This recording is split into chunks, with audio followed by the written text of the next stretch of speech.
Hello, Queens. This is your girl, Coco Moore. Welcome to episode 3 of Queen's Corner podcast. Today, we're going to be talking about self-esteem.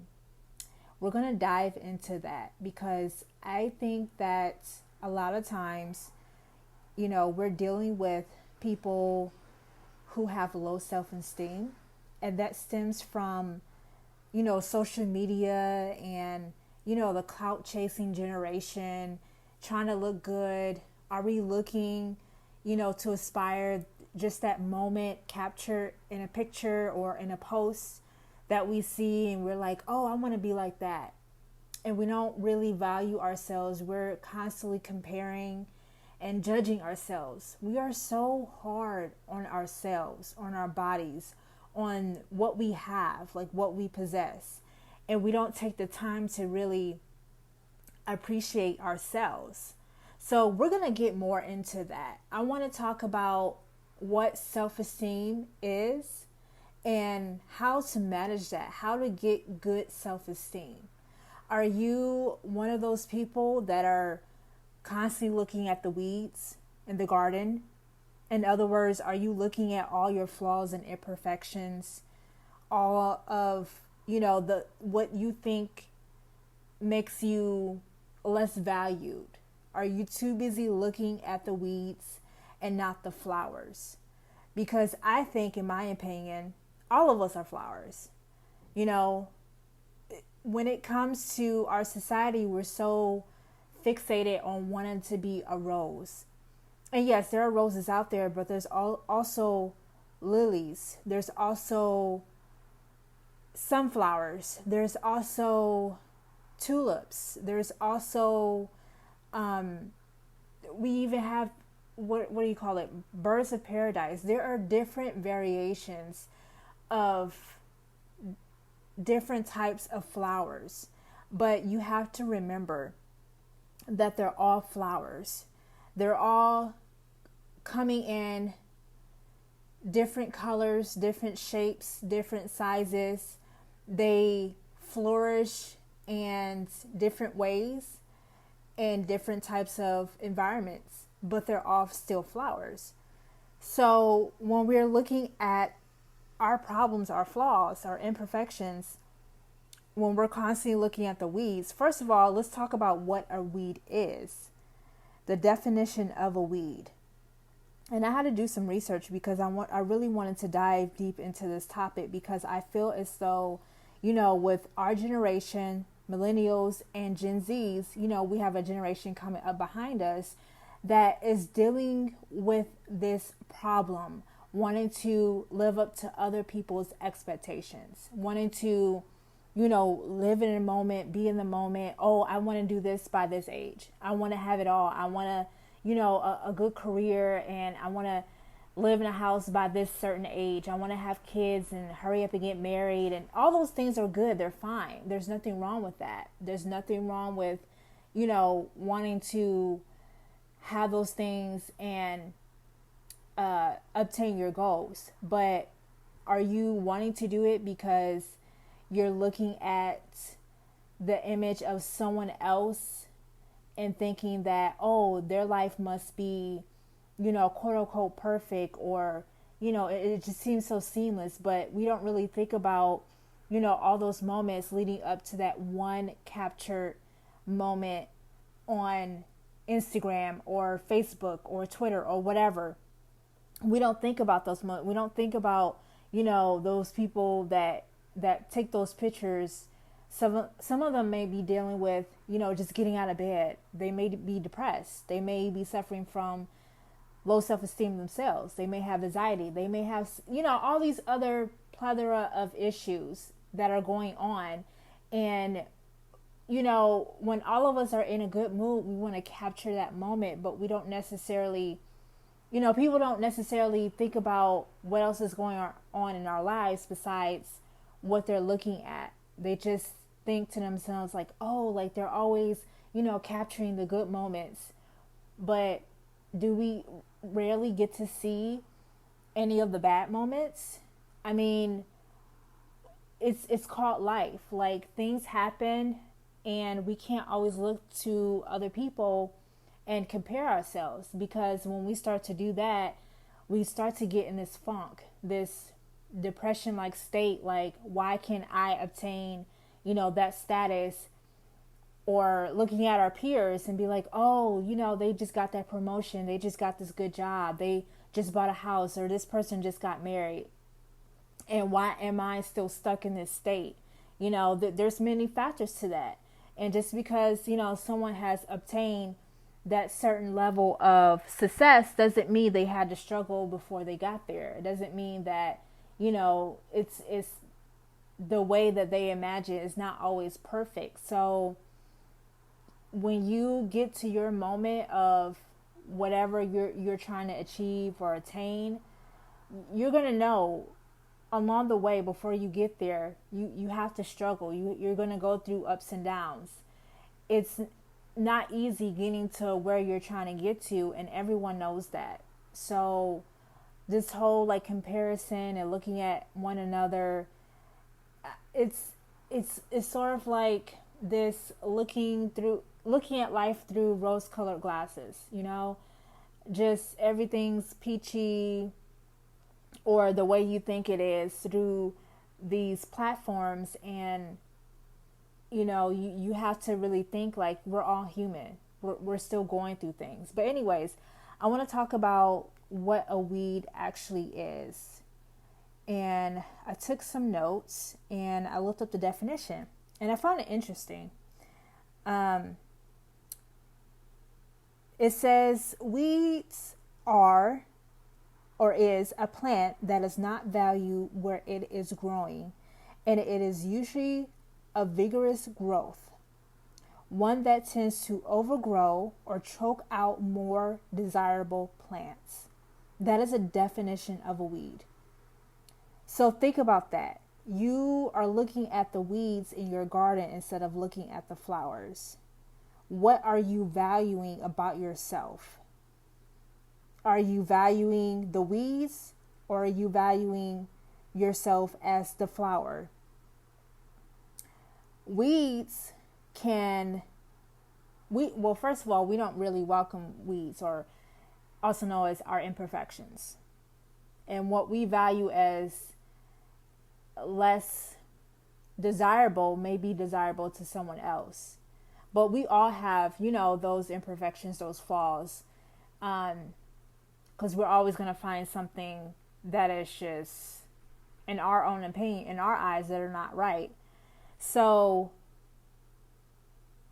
when you start looking at the imperfections, are they outweighing more than what you are valued for? Or is it choking out your potential for you to flourish, because you're too busy looking at other people and not what you have? Are you too busy, worried about the things that make you a little different or quirky or, less desirable? Are you too busy keyed in on those things than focusing on what makes you you? Because you are not a carbon copy. You are just the original. You're a designer's original. There can never be no one like you. So when God created you, he made sure that your fingerprints did not correlate. They did not, they were different. It wasn't meant for anyone to have the same fingerprints or DNA.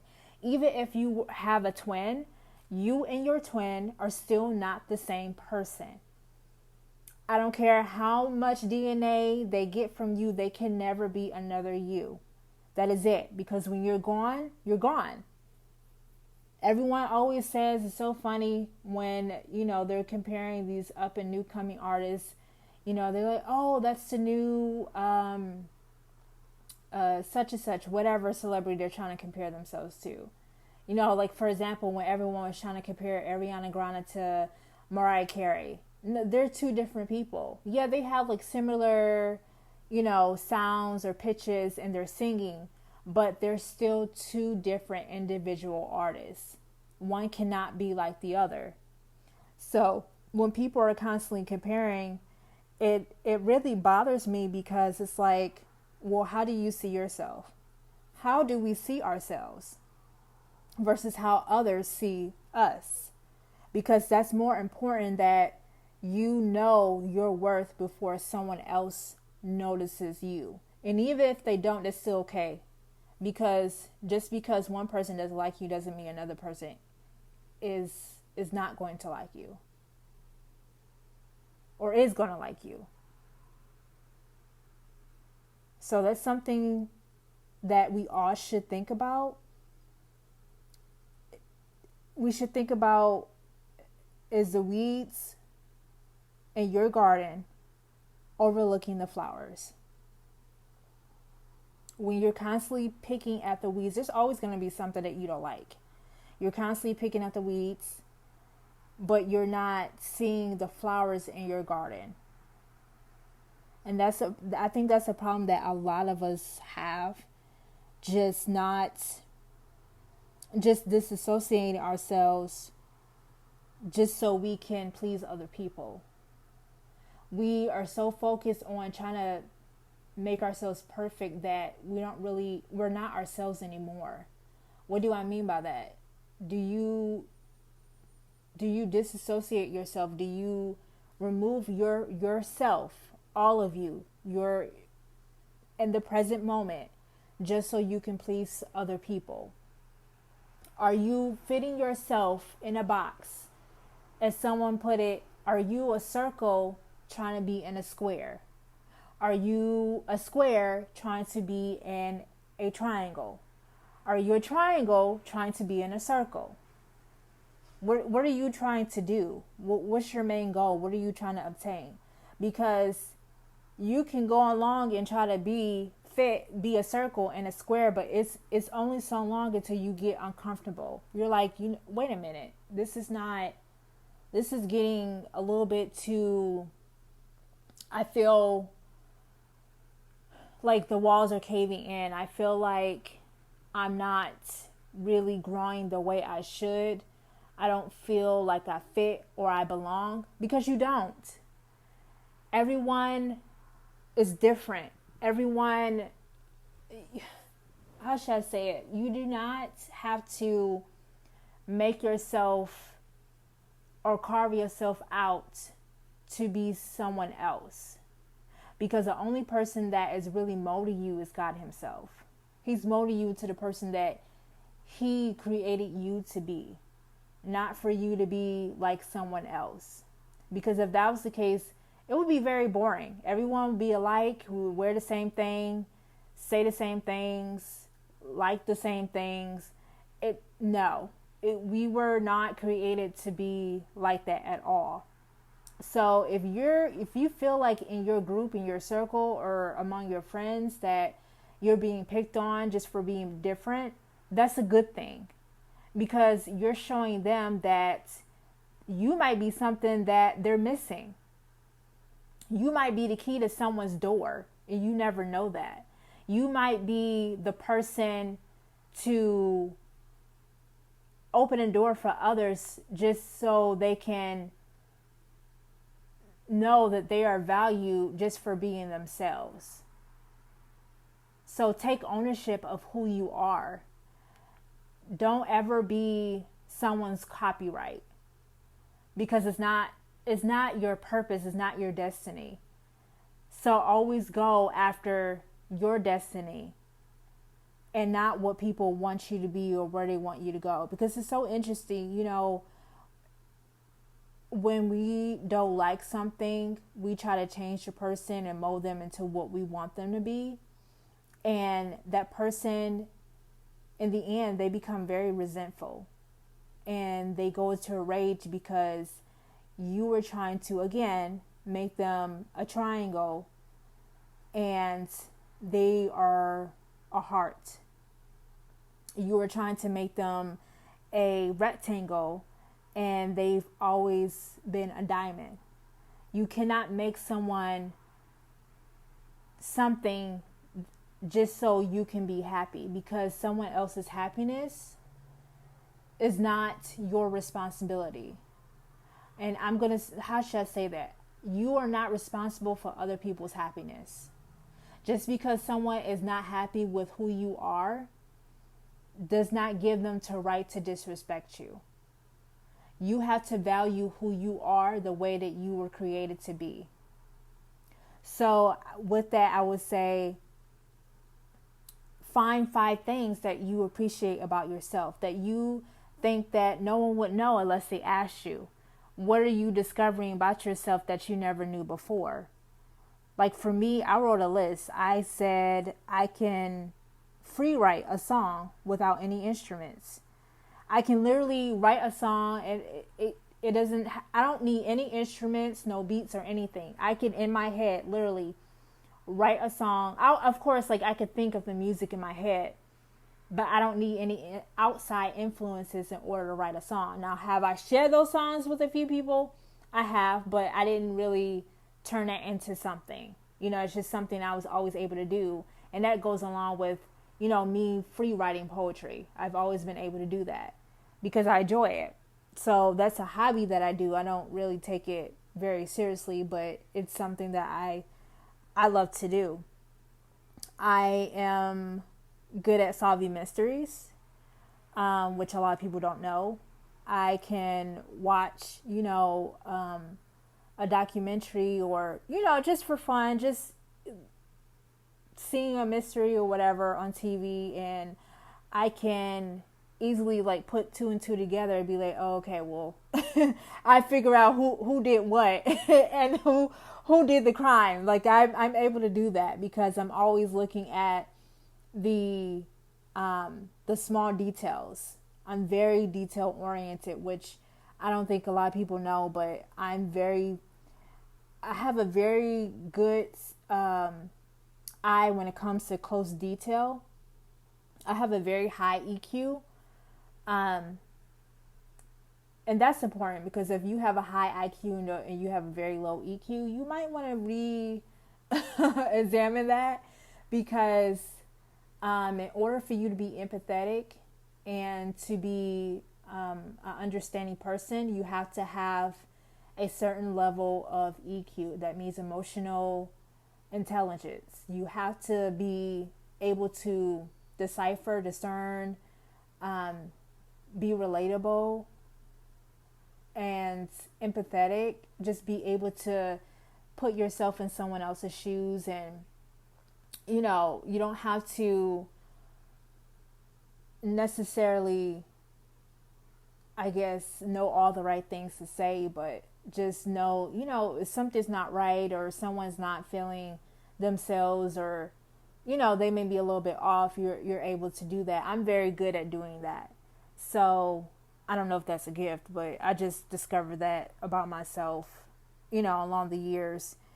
And then I have a gift of discernment. Now, there's other things that I noticed about myself that I didn't put on the list, but I think those are like, for me personally, my top 5 things that I think are good value besides my looks and, how I'm built. I didn't want to focus too much on the physical aspect, but more on, just what I'm able to do, what I'm able to bring to other people. And I think that's a struggle also as well when people are dealing with low self-esteem. They're too busy looking at their outer image. And yeah, we have people that are trying to create commercials to be inclusive with all kind of body shapes and types and whatnot. But at the end of the day, when you go home and you're by yourself and no one else is around you, and you look in the mirror, what do you say about yourself? Do you have that same energy where you're standing alone in the mirror and you're looking at your body and the way that you built? Do you have that same energy? Can you say to yourself, I am still beautiful. I am still worthy. And for anyone that's struggling with that, I would say, I used to do this, not just with my body image, but with other things that I say about myself, affirmations, I would say write on a sticky note and put it on a mirror. I don't care if you have to read it a million times a day or for the next 2-3 years. Put it on your mirror in the same spot where you stand every single day in the morning or at night before you go to bed. Look at all the sticky notes that you write. And yeah, it may not click right away immediately. You may just be like, why am I reading this? But after a while, when you're reading it, it's a reminder of who you are or what you say about yourself. Because after a while, after you keep saying the same thing over and over again, you start to believe it.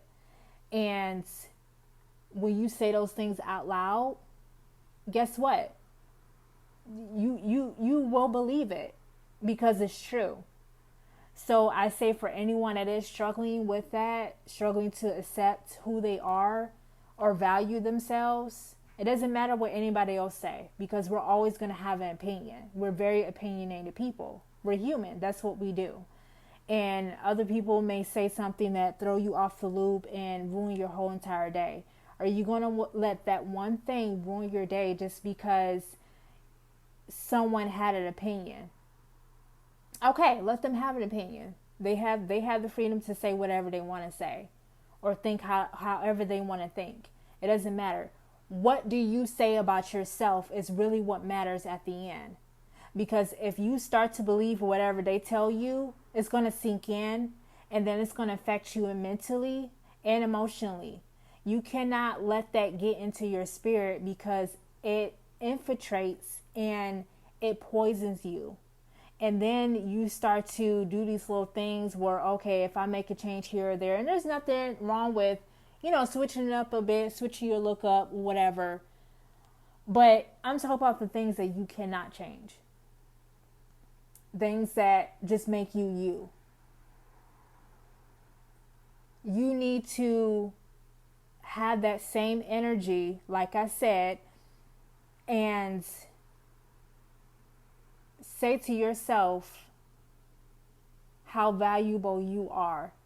Those words of affirmation, because they will sink in after a while, even if you don't believe it at first. Because the damage has to be reversed from, it may have been a family member or one of your friends or just someone off the street, or maybe you overheard it, somewhere with a crowd of people.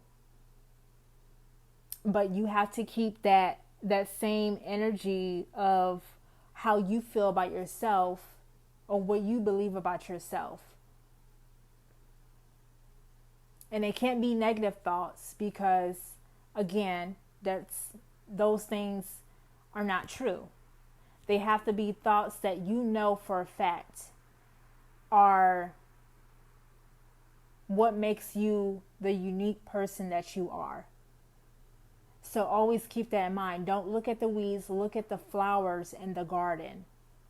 Because weeds are always going to be there. They're unnecessary. If you don't pull the weed, if you don't take care of the weeds or take care of the problem, the weeds are still they're going to grow regardless. But don't be too focused on that, because it's not going to make you look at that garden the way that you want to look at it. So I say be careful about what you value and how you value yourself. There's a scripture in the Bible that says, in Psalms 139:14, I praise you because I am fearfully and wonderfully made. Yes, you are fearfully and wonderfully made. It doesn't matter if you think you look funny, if you have a lisp, or if you are wearing braces because your teeth are crooked, or if you have to wear glasses because your vision is going bad, or if you're too tall or too short or too wide or too thick or too thin. It does not matter. You are fearfully and wonderfully made. Because it's more than just skin deep. Whatever God has put into you, it will flourish. It's going to manifest because You're not living on this earth just so you can please other people. You're put on this earth because you have a gift and you have to share it with others. That's what makes you you. So, what is hindering your growth? Because we're all flowers. If you are always in the shade, always being negative about yourself, you are a flower that all flowers need sunlight. There's no question about that. We all need water. What is watering you? That is my question to you. What is keeping you from being exposed to the sunlight? Because if you're in the shade, you are like, those flowers that you see that always kind of like look limp, like the stem is straight, but you have the flower part, the head part that's like kind of looking down and kind of like slumped over, and it looks kind of like it's dying or it's lifeless. And it might be because it's in the shade. And it may just need some sunlight or some water for it to stand up straight. So are you always in the shade? Are you the type of flower that needs to be watered? And if so, what are you watering yourself with? Are you always watering yourself with other people's compliments? Okay, yeah, we can get a compliment. That's good. But are you watering yourself with a positive attitude, positive thoughts, positive kind words that you say about yourself? Because if you're always hard on yourself, then you're not going to flourish into the flower that you were always meant to be. Are you a flower that needs sunlight? What are you absorbing? What kind of environment are you in that is not helping you get the sunlight that you need? Because if you are in a toxic environment, you are not going to grow to the height or to the level that you are supposed to be on. What is stunting your growth? That's a good question. What is stunting your growth? What is keeping you from growing the way that you should be growing? So those are things that you need to be asking yourself, because I had to ask myself those same questions. Like, why am I with these group of people? What am I doing? Why am I allowing other people what they say about me? Why am I letting that sink in? Because yes, it does get to you. Not saying that, just because I'm saying don't let it get to you doesn't mean it's not going to, but it's what you choose to do with it. With those words, with what people say about you, how they think about you, how they feel about you, who cares? Because it's only going to be one you. Because you know what, when you really think about it, when people die or when you die, what do you think people are going to say at your funeral? Because everybody wants to say the nicest, kindest words when you die at your funeral. Oh, she was so lovely. She was so nice. She was such a kind person. Always positive, always had a kind word to say. Very, she was like the life of the party, or she was just very a giving person. If those people were not saying that to you when you were alive, that's the issue. That's a problem. I'm not saying that, you should go after or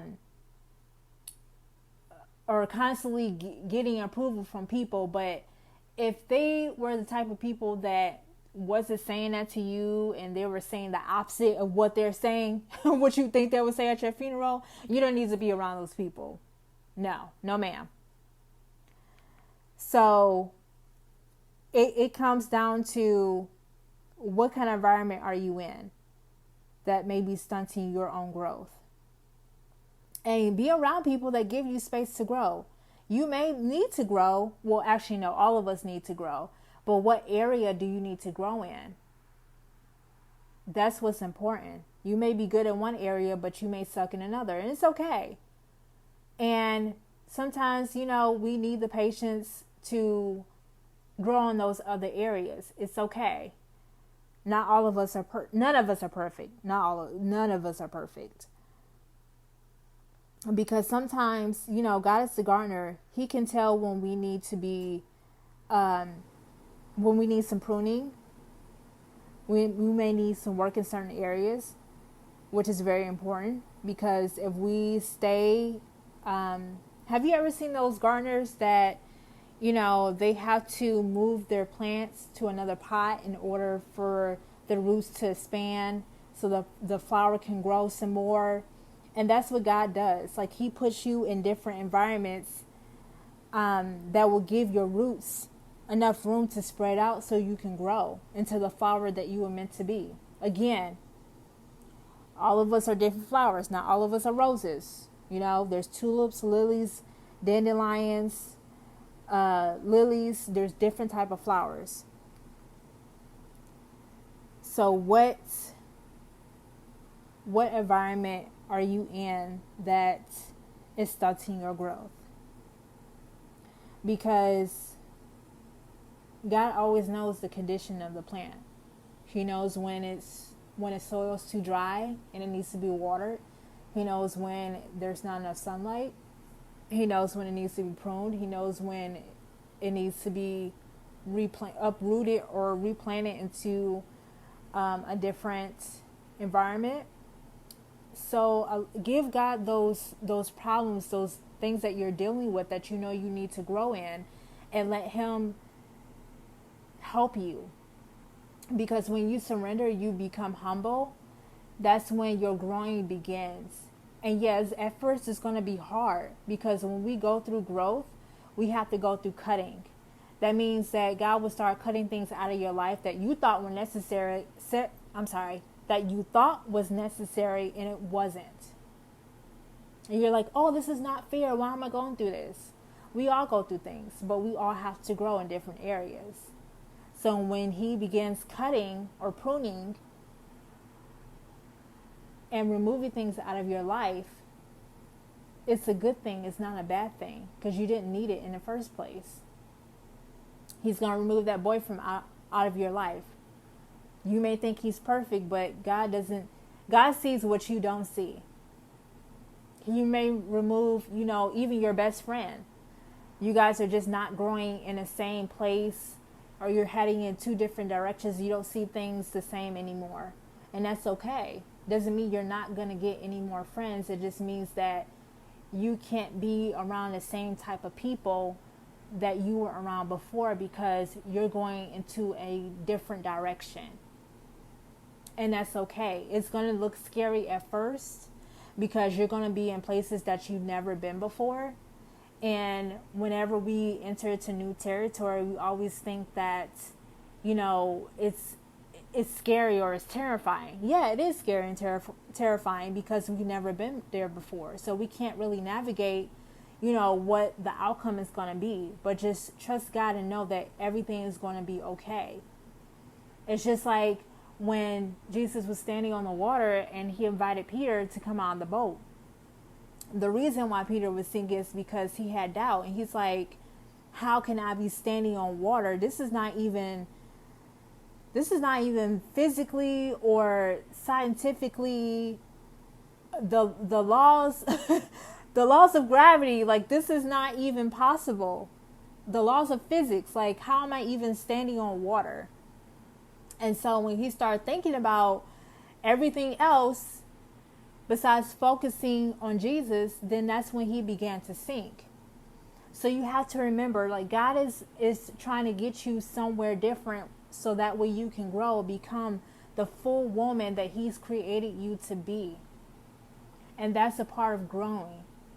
You are a beautiful flower that God sees. You are not a weed. You are never meant to be a weed. Yes, you may look at the weeds in your garden, your imperfections and flaws, but that's what makes you you. And you say, well, everywhere I go, people make fun of me, or I'm not accepted, or it's keeping me separated from making friends. No, it's not. You're just not meeting the right friends. You're not in the right environment. You're not there yet. Doesn't mean it's not going to happen. It is going to happen. You have to be around the right kind of people. Doesn't matter if you walk into the room and no one likes you. You were there for a reason. Everyone brings something different to a setting or something different to the table, because one person may not have the same thing that the other person did. There's different, gifts and talents that we all possess that, we all don't have the same thing. Two people can be singers, but one singer is distinguishable between another singer. Like I said, Mariah Carey and Ariana Grande, they may sound alike, but their pitches and their tones might be a little bit different. Their singing styles may be different. Just their personality is different. Just everything is not the same between two people. So we can't constantly be comparing ourselves with someone else or someone that we know. Someone may be really good at math and the other person may be really good at English. And I could be like, hey, you're a really good mathematician. Like, help me out with this homework. Or you may say, oh, this person's a really good artist. But they may tell you like, oh, you're a really good business person. You're really logical thinking, when it comes to, in that area of expertise. So all of us have something different that we possess that the other person may not have. So we really need to, that's why I really wanted to focus on this episode on self-esteem or self-image, because I really wanted to address this, because I see this commonly where we have, this nitpicking and name calling and shaming other people for something that, they don't possess. Like, oh, I'm gonna shame you because, you're really smart, or you're really pretty, or you're really skinny, or I'm gonna shame you because you're really curvy, or because, you're really artistic, or whatever have you. There's no, I don't care how much money someone has or how much status someone has. They're always gonna have problems, because we are human. And that's what makes us human. What you decide to do with your gift, that's up to you. So we have to stop this comparison. I'm going to stop briefly, and I'm going to go into my segment, which is called Queenness or Queen Not. Queenness meaning, the queens approve of, whatever may have happened in the news or media. Or Queen Not, meaning you may not agree with what's going on, and maybe someone may have done it different or should have done it differently. So I'm going to start one story, which I thought was pretty awesome. We're going to begin with the story about Rihanna I just read recently, when she, as you all may know, she became one of the first black billionaire. And you all may know that, most of it has to do with, her clothing line, her beauty products, and her music combined together. So someone asked her, I guess someone from paparazzi asked her, what was it meant to her to be a self-made billionaire? And her response was so awesome. It was so dope. And she just simply said, God is good. And I thought that was such a queen response, because it's like she knew what she possessed, meaning she knew what gifts and talents that she had. And she used those things to create, this beauty franchise. She's got her Savage Fenty line. She has, her music industry. with her albums, just, the things that she accomplished because she's really good at it and it's things that she enjoyed. And that's the thing, when you enjoy something, it really doesn't, it's not work anymore. It's just something that you just enjoy doing because you are sharing your gift with other people to make them happy.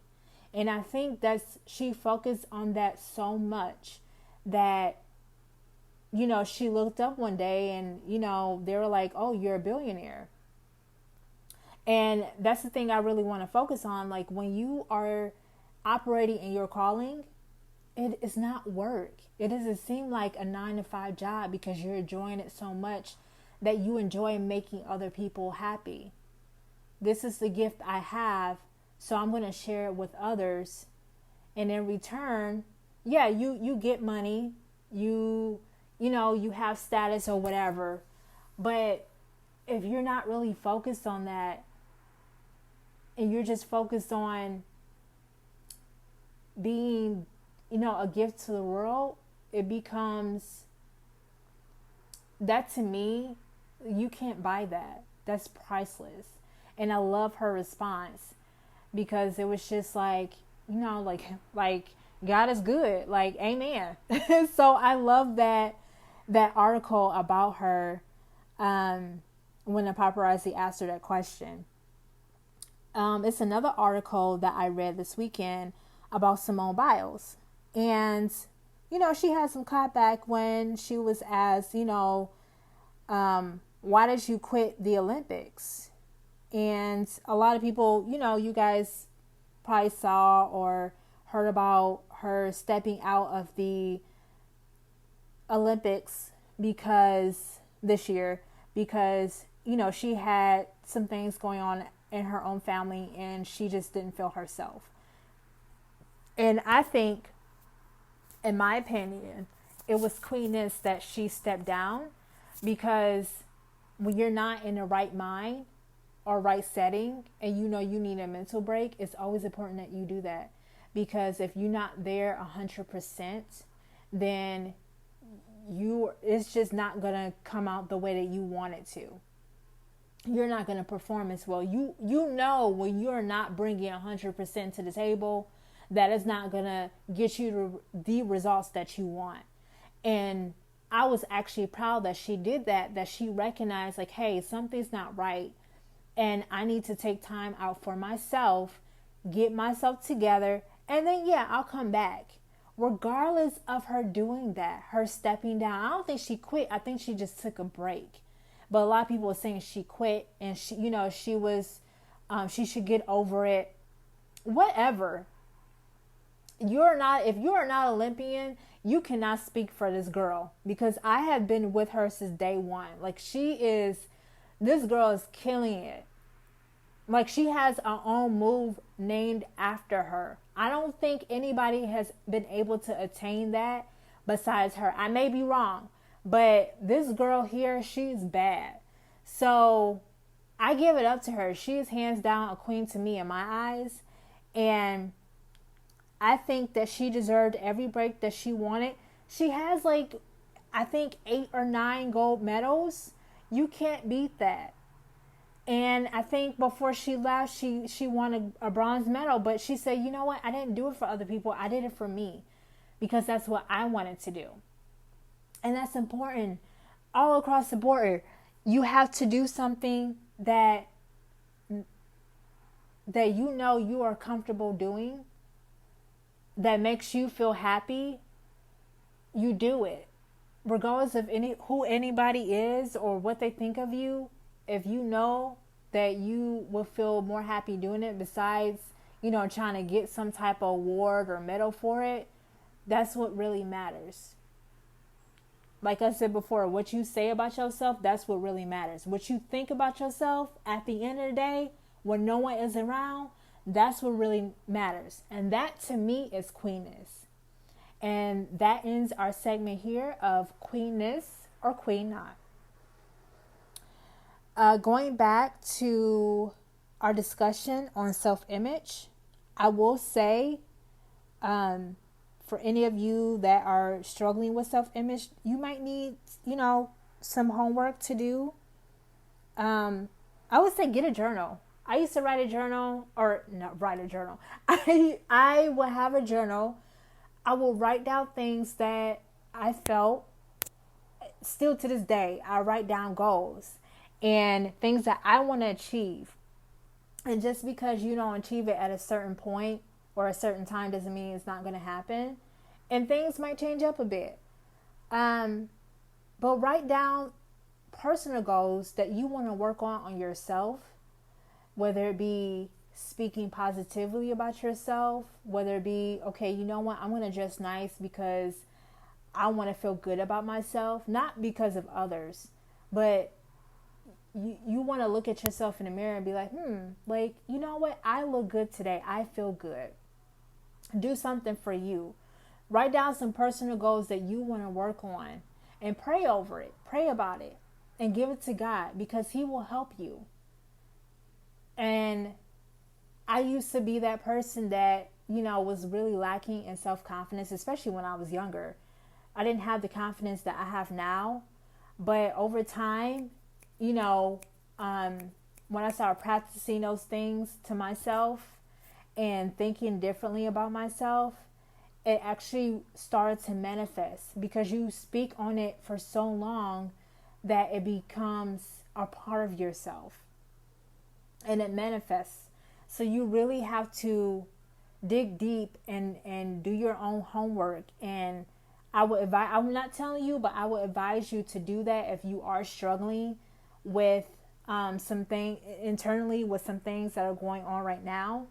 And if someone is around you that is saying things to you or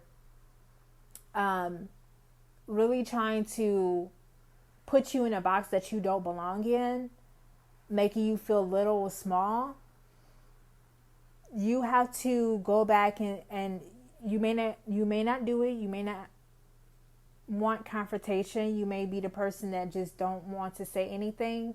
But if you hear those things that they say to you, that's really bringing your spirit down, making you feel the way that you feel, and it's not right, it's always best go back to what you wrote on those sticky notes. Look at it in the mirror. Be like, does what I wrote on this sticky note in this mirror, the things that I wrote about myself that make me feel good, is it matching up to what they are saying about me? If it is not, you don't need to be listening to them. Because whatever God says about you, which is always going to be good things because He created you. So of course He has nothing but good thoughts towards you. So if what they are saying is not aligning with what God says about you or what you say about yourself, which should be positive, you don't need to listen to that. That is just hearsay. That's not even something you should even be putting on the shelf. That's flat out, okay, I'm going to put that in the garbage and I'm going to keep moving. And they may be doing it because they don't feel good about themselves, or they may have some type of underlining jealousy that they feel towards you to make them say things to make you feel small. And those people, they need a lot of growing to do, because anyone that is really like they feel good about themselves, or they are comfortable with who they are, they don't feel the need to come back and attack you in any kind of way in order for themselves to feel good. And people who constantly feel the need to feed off of your sadness, your depression, your response, or of what they say to you, then they really don't have any power. You possess the power to change the narrative. I'm going to say that one more time. You possess the power to change the narrative. What are you saying about yourself is really important. Because if your narrative is always negative, then maybe you need to change your narrative. And that is very important to remember. So I'm going to end on that note. And I'm going to meet you next time on the next episode of Queen's Corner Podcast. If you have any comments, questions, opinions, let me know in the comments. Hit them up. Light up the chat. And I'll be looking at it to make sure, I answer any questions that you guys may have. If you like my podcast, please subscribe. I'm coming at you with more episodes. We're going to, each episode we're going to dive deeper into, just getting us together, helping us to become the queens that we really are. And that's all I have for you.